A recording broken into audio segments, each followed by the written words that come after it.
पहले कुछ जगन्नाथ जी के बारे में आप लोग सुनोगे, यहाँ के महत्व के बारे में कुछ जानोगे, फिर अपने पितरों के लिए क्या कुछ किया जाते हैं उसके बारे में जानकारी लेंगे, लेके फिर इस कार्यक्रम से निवृत्त होके फिर घर पहुंच के भाई बिरादरी को बुला के फिर भंडारा करोगे। देखो ये जी उद्धार की जगह है, और ऐसा है कि इस मंदिर को राजा इंद्रदुम्न ने इस मंदिर को बनाया।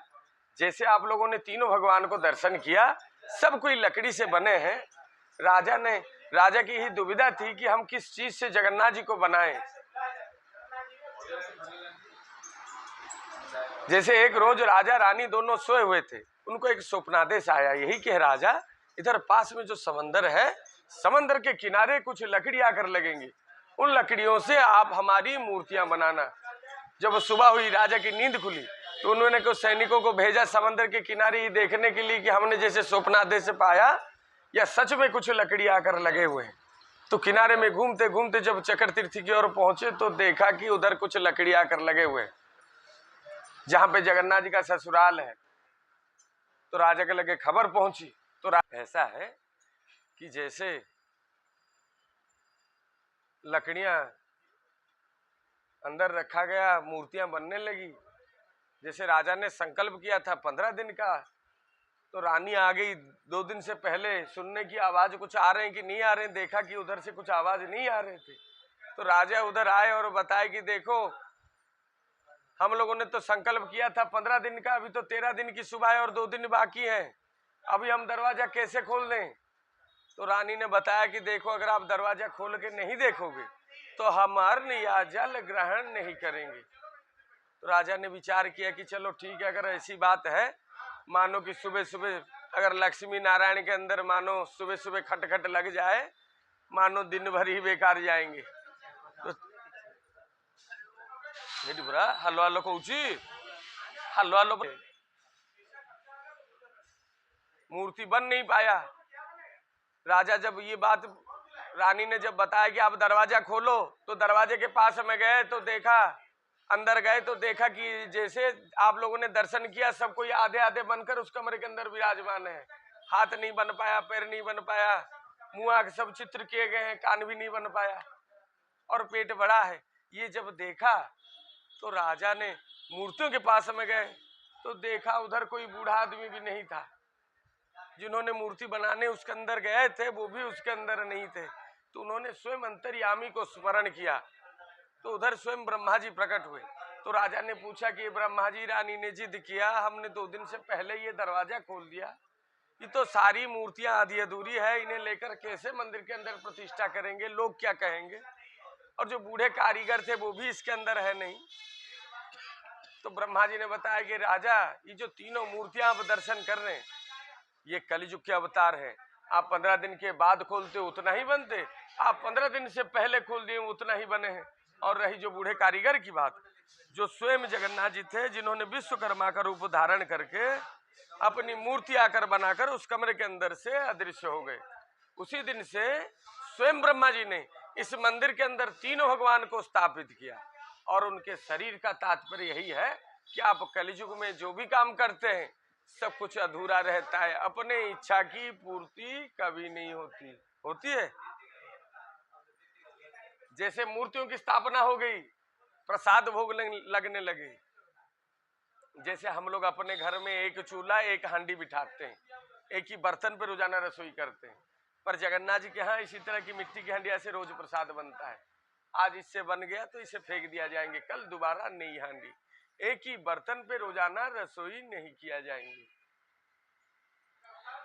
जैसे भोजन बनने के बाद जगन्नाथ जी के सामने रखा जाता है भोग लगने। देखो जगन्नाथ जी तो भोजन तो करते तो है नहीं, वासना लेते हैं, सुगंधि ग्रहण करते हैं, उनमें उनका पेट आधा भरते हैं। जब प्रसाद भोग लग के बाहर निकलते हैं, वितरण होते हैं, जब भक्त लोग सब प्रसाद जी के पानी वानी पी के जब सुस्ती लेते हैं। ये है जगन्नाथ स्वामी का भोग प्रसाद, जो यहाँ पर आए हुए तीर्थयात्रियों को साल के 12 महीने जगन्नाथ स्वामी के दरबार में बनाए गए भोजन को वितरित किया जाता है, जो कि विश्व की सबसे बड़ी रसोई कही जाती है जगन्नाथपुरी की रसोई।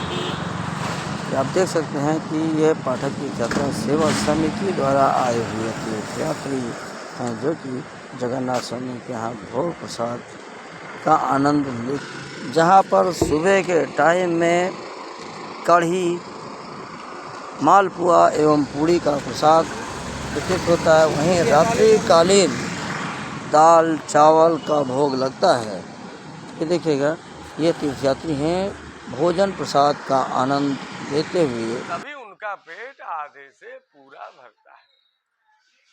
इसका मतलब यही हुआ कि भाव में ही सब कुछ है।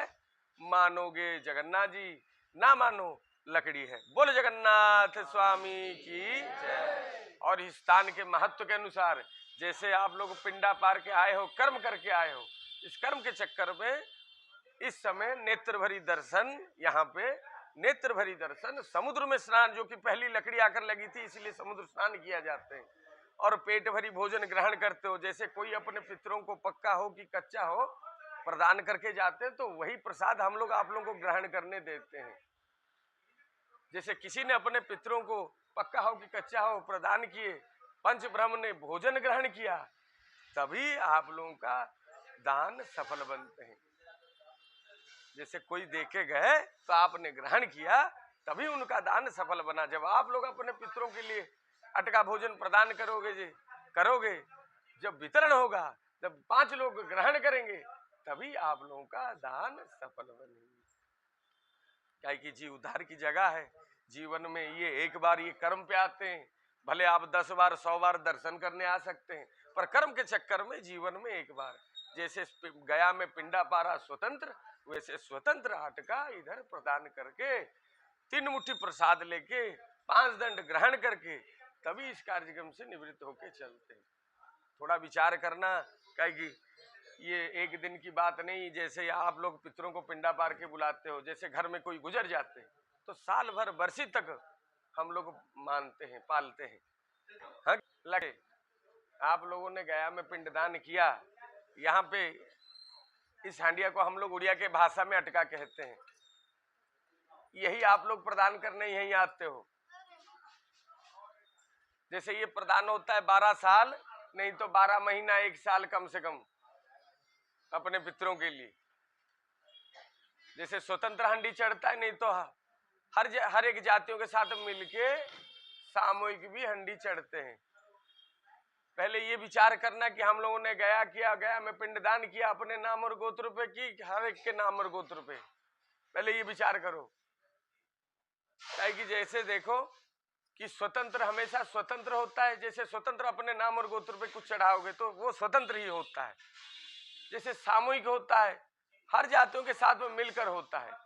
और हम लोग के यहाँ पे जगन्नाथ जी में जैसे ये भोजन के स्थान पे स्वतंत्र में साल भर के अंदर कहीं ग्रहण आए, क्या कुछ हो जाए, वहां वो भोग खंडित कभी नहीं होते हैं।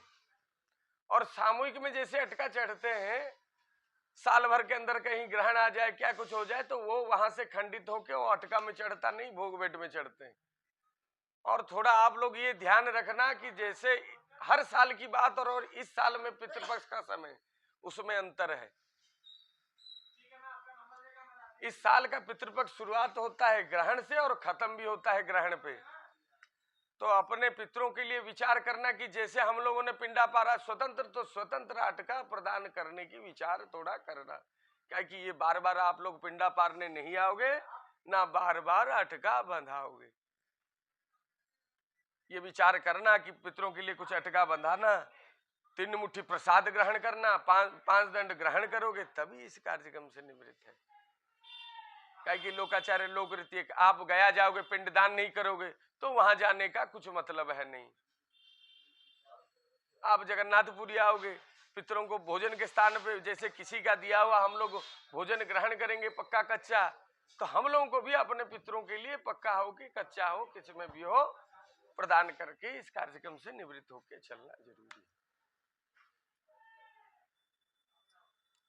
थोड़ा विचार करना। जैसे अटका चढ़ते हैं, आज के महंगाई के जमाने में आप किसी को रोजाना एक आदमी को भोजन कराओगे तो आज के महंगाई के जमाने में 100-150 रुपया खर्चा है, आगे नहीं कल घर से भेज सकते हैं, पर ये मौका बार बार नहीं आएंगे। विचार करना, काहे कि जीवन में ये एक बार अवसर आते हैं, बार बार किया नहीं जाते हैं। जैसे आप लोग विचार करोगे सब अपने पितरों के लिए, वैसे ना व्यवस्थाएं किया जाए।